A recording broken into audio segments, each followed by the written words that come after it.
ঢিমেতালে চলছে আদিবাসীদের শিক্ষা ও সংস্কৃতির জাগরণ। কারো কারো জীবন বঞ্চনার বৃত্তে ঘুরপাক খাচ্ছে, কেউ বা নিঃস্ব পৈতৃক জমি হারিয়ে।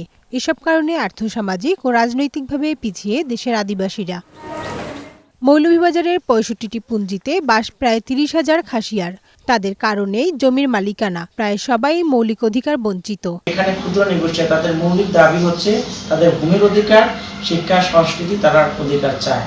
আমরা আশান্বিত যে হয়তো এক সময় কিন্তু একদিন আদিবাসীদের সেই অধিকার রাষ্ট্রীয় পর্যায়ে বা সামাজিক পর্যায়ে এই প্রতিষ্ঠা হবে।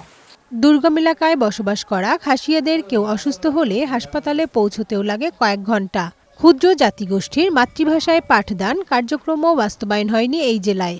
আমাদের চাকরির কোটা তথা শিক্ষার কোটা, বাসস্থান এবং ভূমি, এই ২-৪টা মৌলিক অধিকার তদন্তের মাধ্যমে যাতে এগুলো পূরণ করে, তাহলে আমরা মানুষের মতো বাঁচতে পারবো। এই দেশে হিসাবে মানুষের মতো আমরা আছি, কিন্তু আমরা আসলে পেছিয়ে পড়া জাতির মধ্যে আছি।